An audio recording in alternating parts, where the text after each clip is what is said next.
Once was a land of woe and strife, where the people were bereft of hope. They prayed to their gods of might and light to deliver the heroes of old. Instead they got heroes. Did you hear the quotes in my voice of moral ambiguity? They may help or may not help you at all. Depends on what's in it for them. They kick and they punch and they maul and they smash. They lie and they scheme and they burn and they slash. Succeed or fail, it adds to the tale. Dungeons and Debacle starts now. Hello and welcome to this episode of the Dungeons and Debacles podcast. I am your host and dungeon master, Kevin. Going around the table, John. Hello, I am running Alunodas, neutral evil wood elf, the monk of Ruinaxis. And Blake. Hi, I'm Blake, and I'll be playing the Dragonborn eldritch knight, Juliet. And Shane. That's my name. I'm playing Alexander the Bard. And Oliver. I will be playing Edel Belmont, the paladin who's got friends on the other side. Oh, you like Sick out. cutout. Perfect. I cut out fucking great. Yeah, he's got friends on the other side. I went over to the other side. Chill out. No, that was Alexander and Juliet who went over to the other side. Yeah. Sure. All right, so this is going to be a level up episode. Everybody's going to talk about maybe a refresher on who their character is, their background and their motivations, and the choices that you've made with your character at level 4. So let's start with John. Tell me about your character. Well, Alunodas made his 4th level as a monk. Didn't gain too much. He gained another chi point, which means he's going to be even fancier in combat. And he also gained the slow fall ability, which lets him reduce falling damage, and not equal to 5 times his level, so up to 20 falling damage. Basically, you could fall 30 feet without taking any damage. That's pretty slick. Yeah. And how many key points do you have? Chi, 4 points. Did you gain anything else?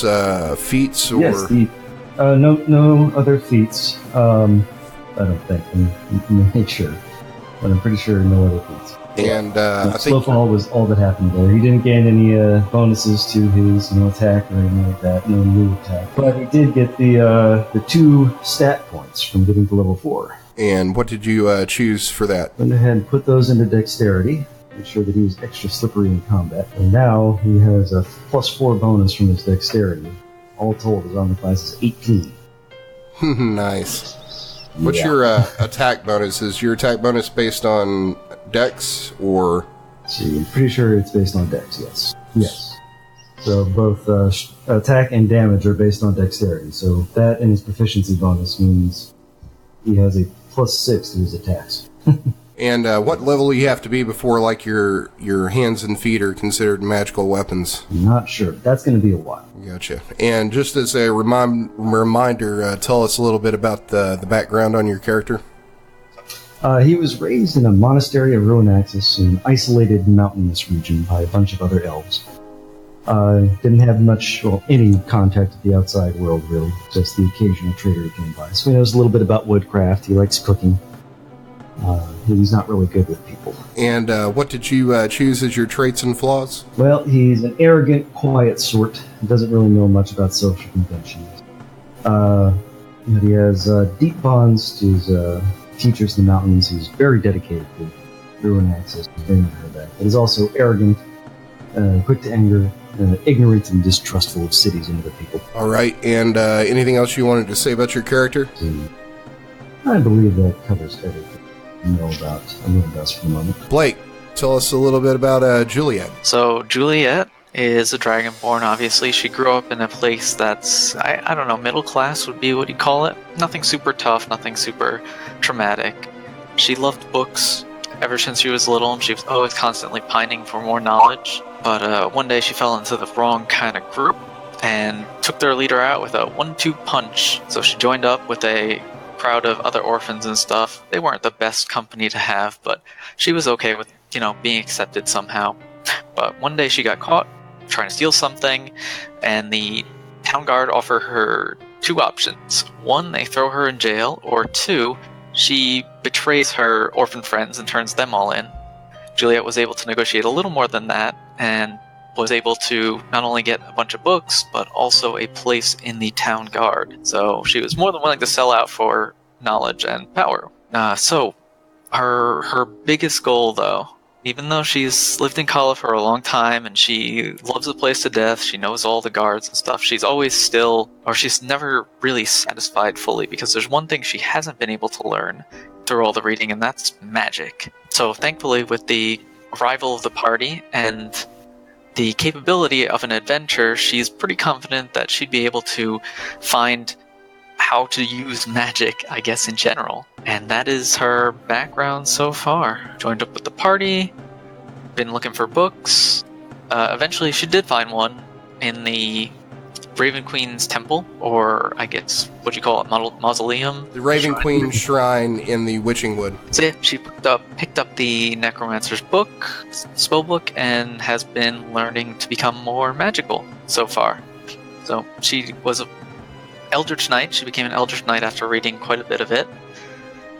But she's still looking for more spells and stuff, so instead this level she's going to be devoting a lot more time to that book instead of physical activity, and she's going to become a first level wizard. So they have that multi-classing there. So that makes you, what, a second level fighter, first level eldritch knight, first level wizard? Eldritch knight isn't actually a class, it's an archetype. So it's technically fighter 3, wizard 1. It's just at the third level, that's the archetype. You could say it's not really fighter, it's Eldritch Knight. So, what did you take this level? Well, since I switched over to Wizard, I miss out on that 4th level ability score improvement, but I think it works a lot better going for the Wizard stuff. She got a whole bunch of spells from that. She's already pretty physically strong, and, that's all good and well, but having the additional utility and combat stuff from the wizard really helps her stand out in combat. Self buffs, allied buffs, that sort of thing. Most of her stuff is actually combat oriented, but the thing is that they're all very specific situations. So for something like Shocking Grasp, it's got a D8, which is okay. It does less damage than her weapon and some other spells, though. It'll hit someone with advantage, though, if they have metal armor. So Juliet is going to be using her wits in battle to exploit as many weaknesses as possible. What spells did you take first level? First level there, oh boy, you get so you get 6 first level spells. I took a whole bunch of utility here: detect magic, comprehend languages, find familiar, identify, featherfall, and sleep. Almost all of them are either ritual or just generally useful. The sleep is really the only combat one that she's taken as a wizard.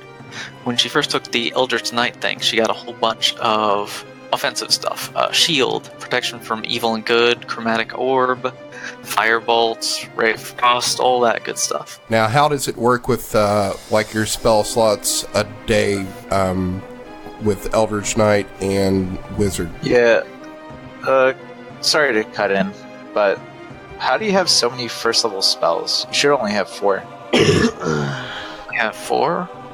Yeah, so if you're multi-classing, if you're going from a person that can use spells to multi-classing to another class that can use spells, there's a multi-class spell slot list. Yeah, so at 4th level, you'll have 4 level 1s and then 2 level 2. Well, 3 level 2s.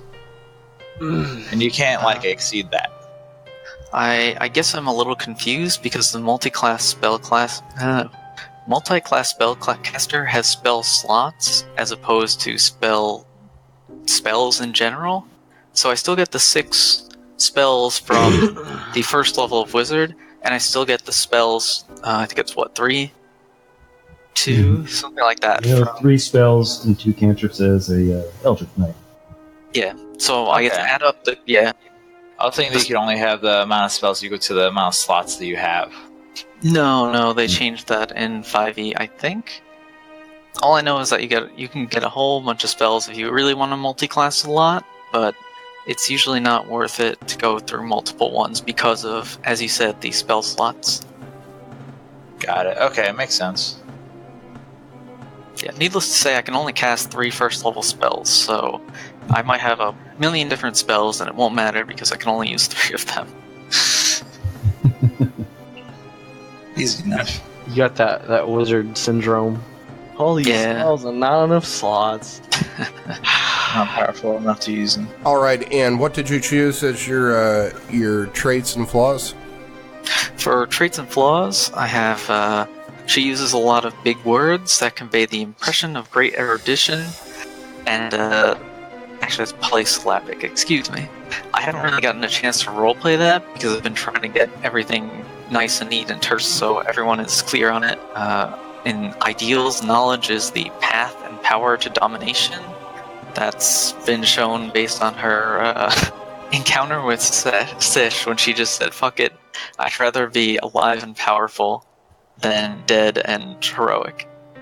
Bond, she works to preserve libraries, and I know that was kind of weird, considering she burned down the mayor's house via the books, but since she's already read so many books, and we already searched the library more or less from head to toe, and nothing interesting was there, she's more than okay to throw in a fireball or firebolt at stuff she already knows.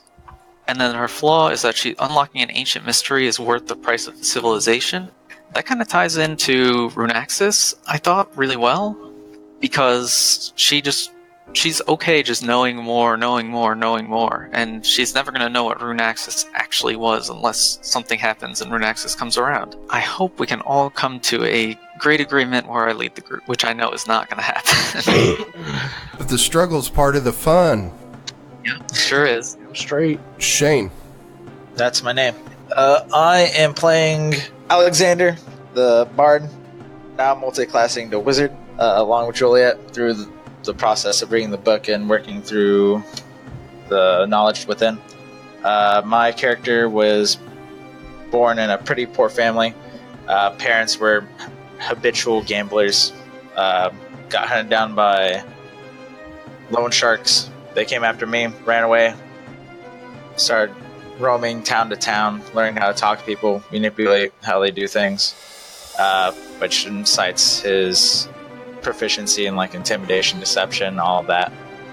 I was sparred up to level 3, now going to level 4. I'm going to multi-class into wizard. I put a stat point into intelligence and wisdom. Gain proficiency in light armor and simple weapons, which I'm pretty sure I already had. I got 3 cantrips and 2 spells by multi-classing into wizard.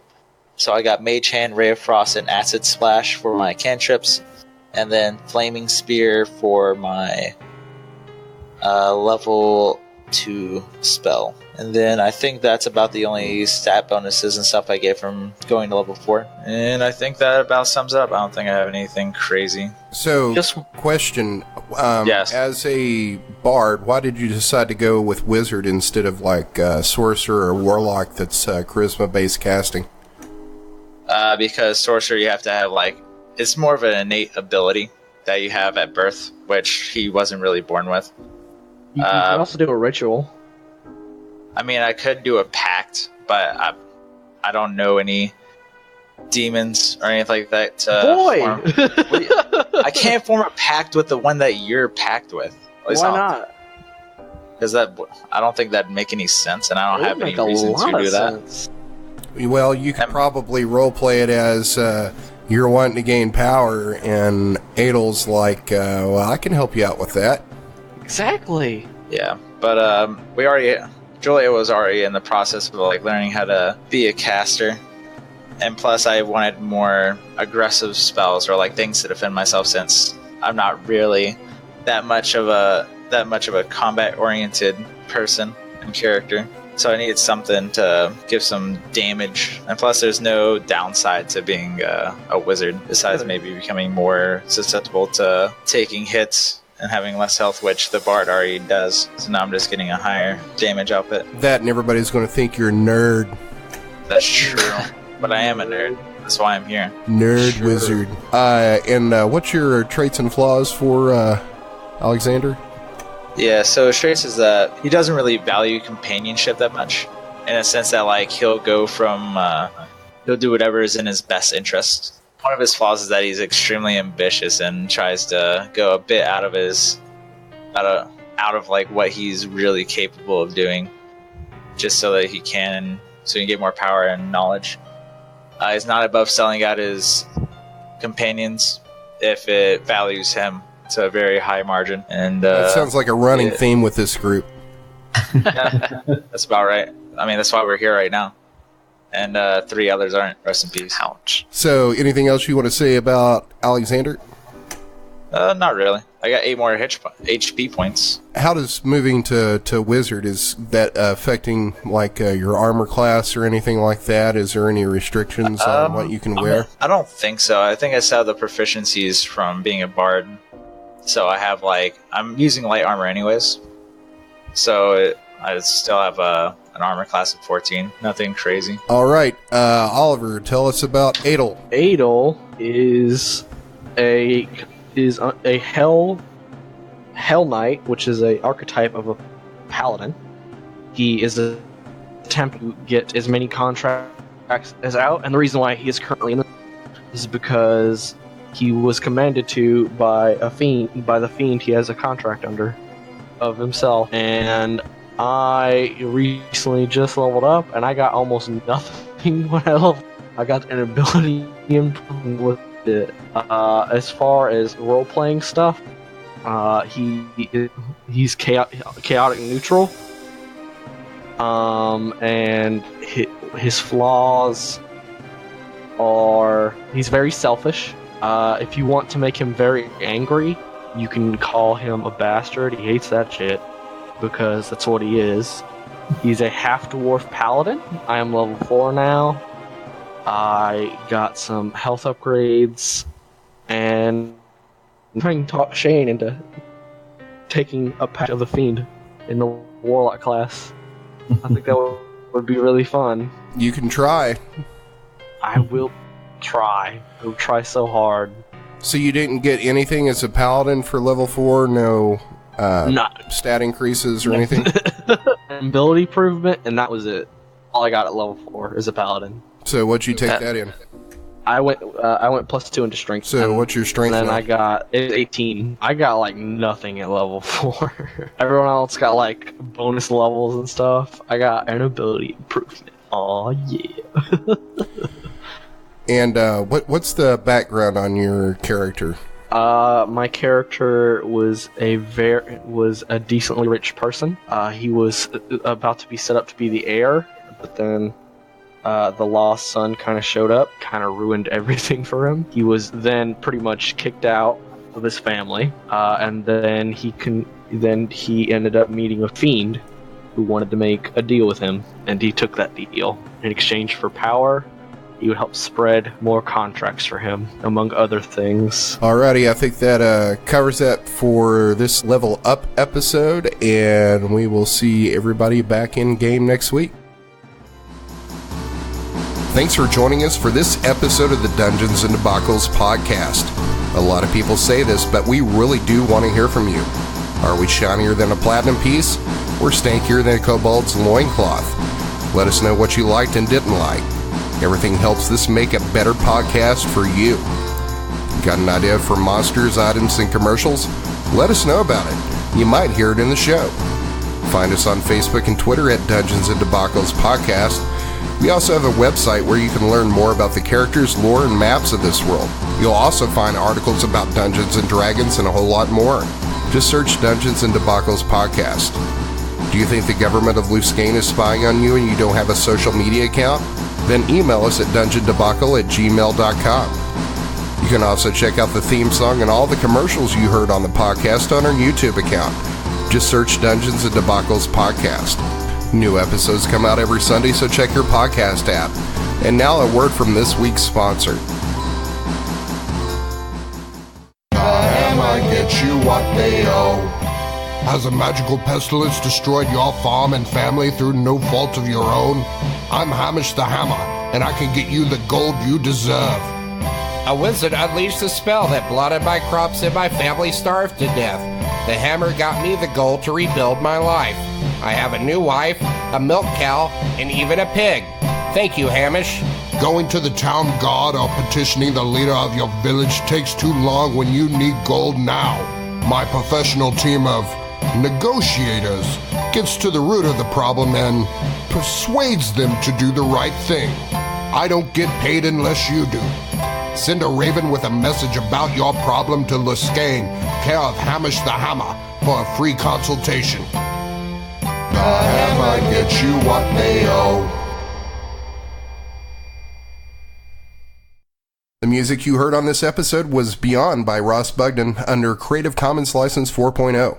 You can find the link to that license at creativecommons.org/licenses/by/4.0.